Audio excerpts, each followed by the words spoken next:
Good morning student, myself Millie Sankla, and in today's session our subject design of precipitous concrete structure. We start with our new chapter, and name of chapter is flexure design of precipitous concrete element. Okay, now before starting design, first of all we analysis the given member. Okay, and analysis is again depend upon assumption. Now what is the first assumption? First assumption for precipitous concrete member is concrete is homogeneous material.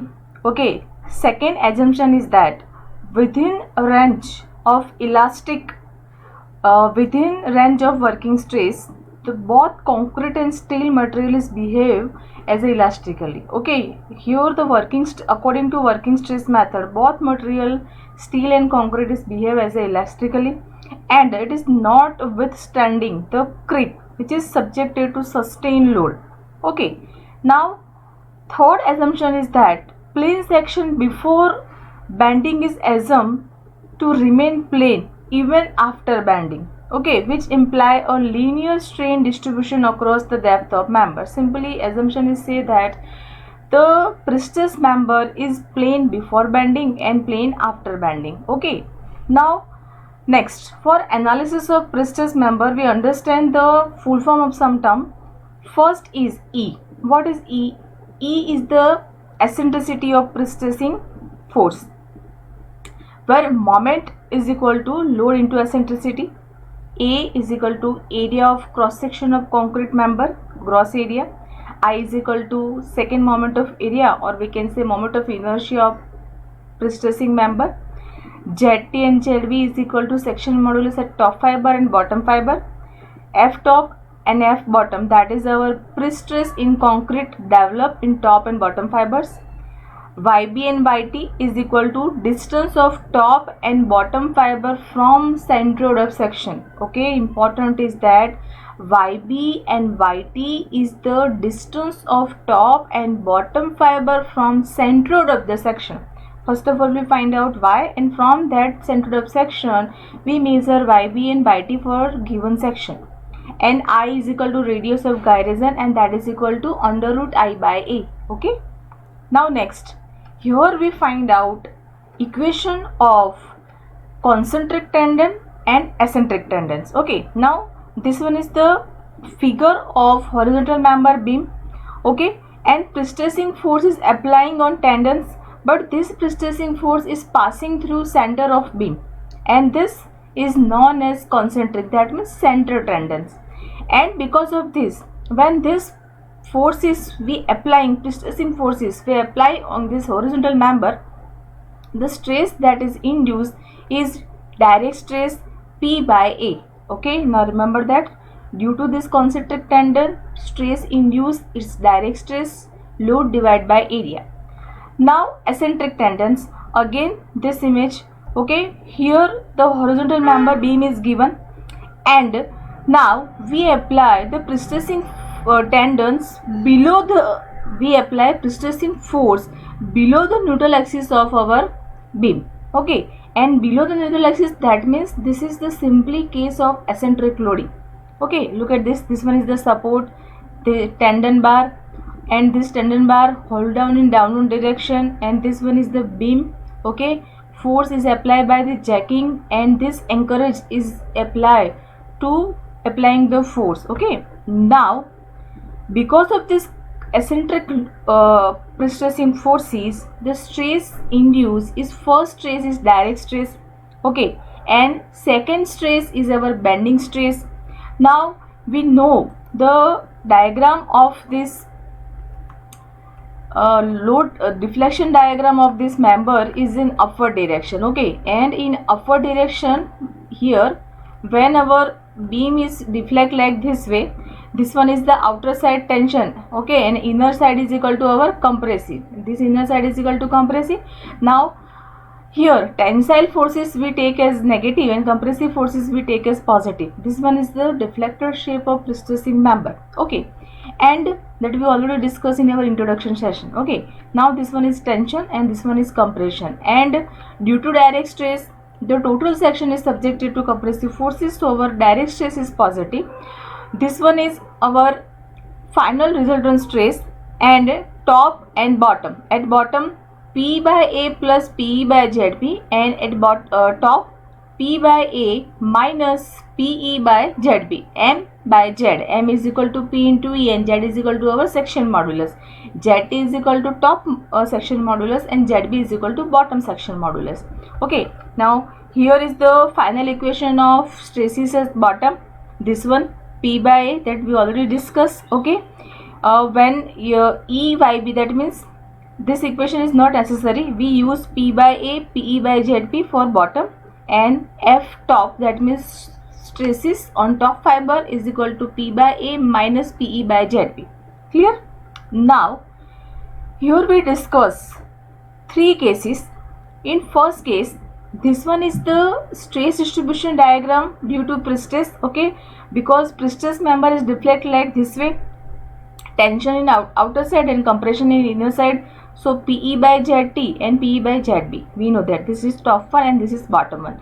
Now here we add the stress distribution diagram due to service load, and in service load we take stress distribution due to dead load of member and live load of member. Okay, and dead load and live load, ultimately the deflection diagram, this one is the external load. Okay, main load, and due to this external load our member is deflect like this way.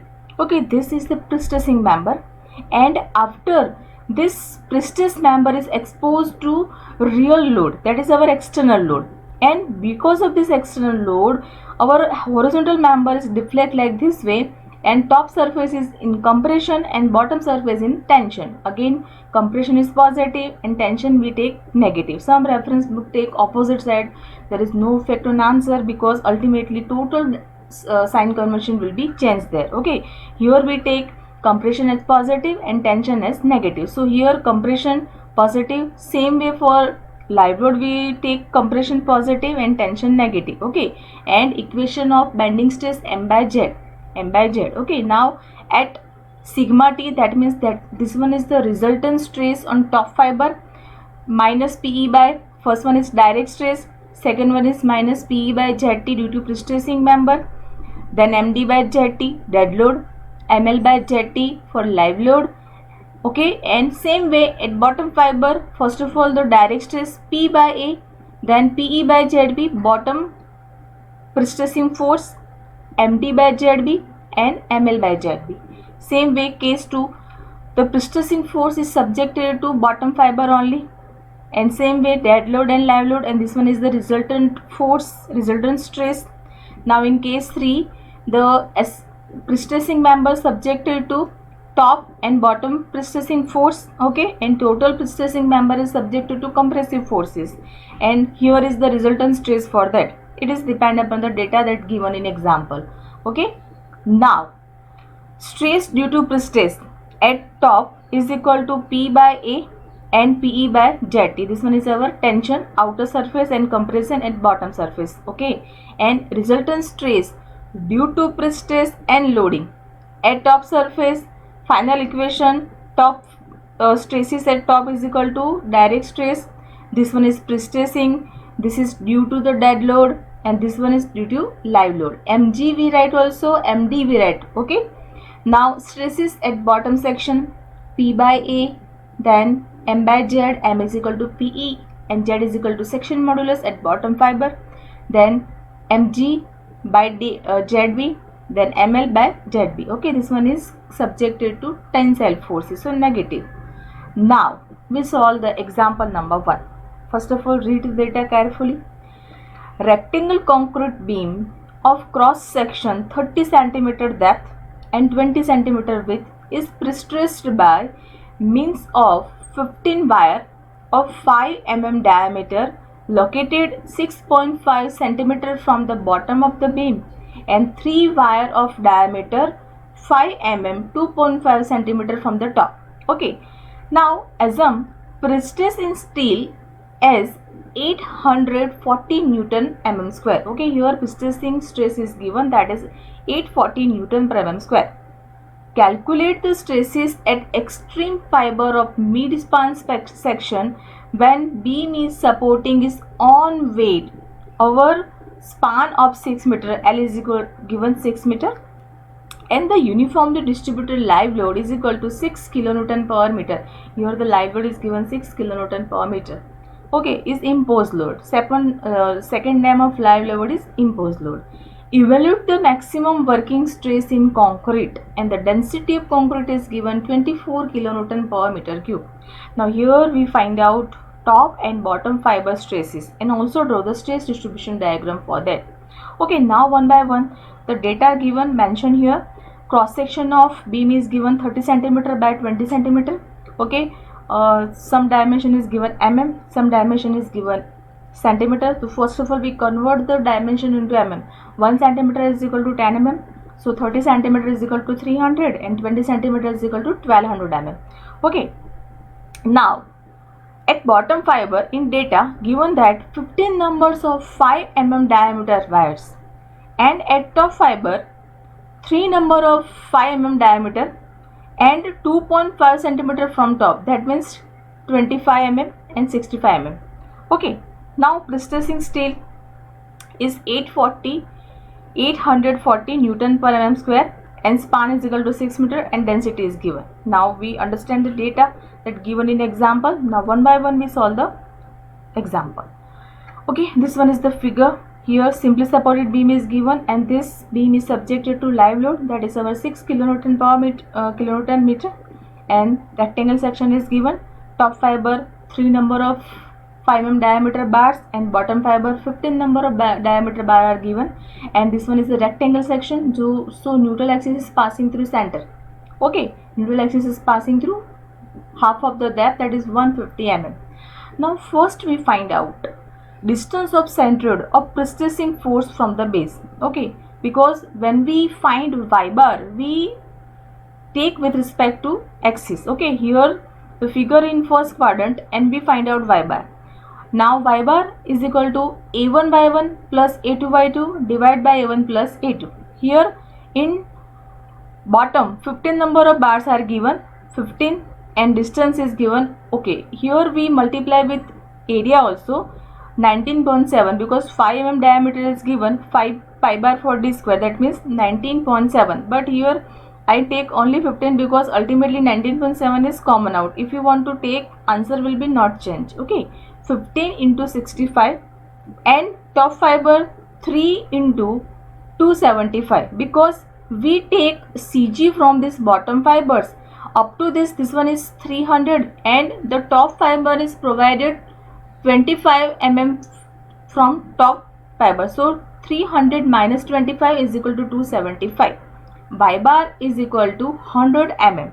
Okay, now we find out eccentricity E, and eccentricity E is measured from neutral axis.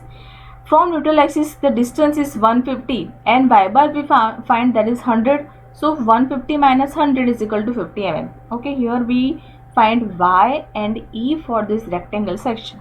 Now next, pre-stressing force P, because stress is equal to load divided by area. Okay, here stress is given, so we find out pre-stressing force P.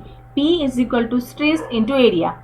Now stress is equal to 840 and area is equal to number of bar is given, 3 in top, bottom in 15, 15 plus 3 is equal to 18, and 5 mm diameter, that means pi by 4 d square.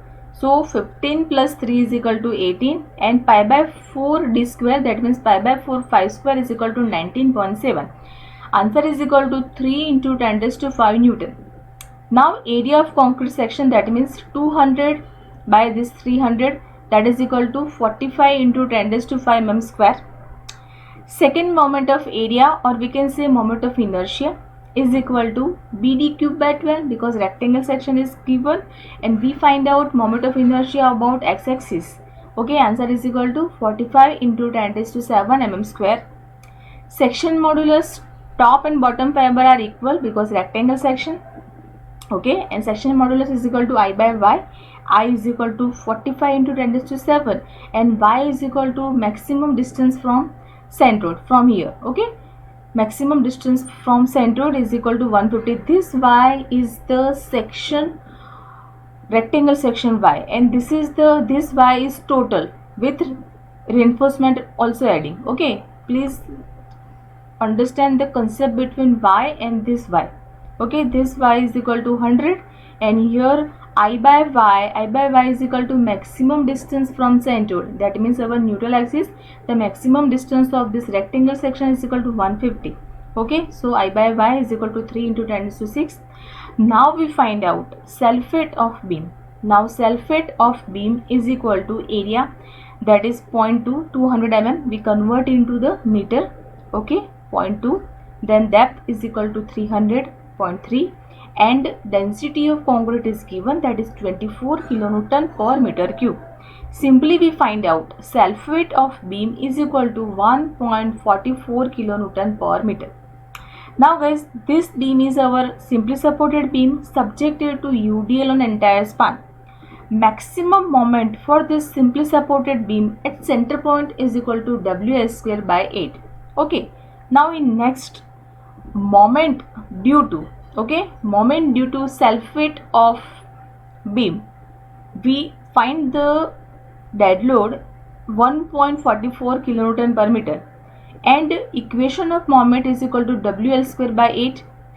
W is equal to 1.44, span is equal to 6 square by 8 is equal to 6.48 kilonewton into meter. Clear? 9. Live load of moment, ML is equal to again WL square by 6, and live load is given 6 kilonewton per meter, and distance span of the beam is equal to 6. Answer is equal to 27 kilonewton into meter. Okay, now direct stress due to this pre-stress is equal to P by A, that we already know. Equation of direct stress is equal to load divided by area. Load we find out 3 into 10 raised to 5 Newton, and area of this section 200 into 300, that is equal to 5 Newton per mm square. This one is the direct stress. Now bending stress due to pre-stress, that is equal to M by Z. Okay, simply we use the equation here, nothing to do.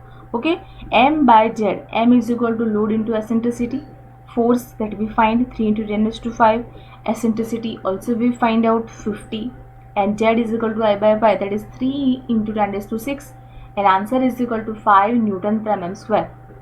Same way we find out stress due to self weight, that means dead load, MD by Z. Moment due to dead load is equal to 6.48. 6.48 is given in kilonewton into meter. 1 kilonewton is equal to 10 raised to 3 Newton, and 1 meter is equal to 1000 mm. Simply we multiply with 10 raised to 6 and divide by section modulus 3 into 10 raised to 6. Ultimate, my answer, stress due to dead load is equal to 2.16 Newton per mm square, and live load is equal to ML by Z, that is equal to moment due to load is equal to 27. 27 is again given in kilonewton into meter, multiplied with 10 raised to 6 Newton into mm, and divide by section modulus, that is 3 into 10 raised to 6, and answer is equal to 9 Newton per mm square. Here we find out stresses due to direct stress, pre-stressing, then dead load and live load. Now simply we find stress at top fiber and stresses at bottom fiber. Now at stresses at top fiber is equal to 5 minus 5, then this one is the compressive force. We already studied the deflection diagram of external load and deflection diagram of this pre-stressing force. Okay, here the tension negative, compression positive, and my top fiber stress is equal to 11.16, and this one is our direct stress. Okay, now pre-stress 5, compressive, then 2.16, here our tensile. Okay, this one is the self weight stress and live load stress, and my answer is equal to minus 1.16. This one is the resultant stress due to direct stress, pre-stress, then dead and live load. Okay, here we stop here. Okay, in next session we solve the another example and starting with new topic. Just now we stop. Okay.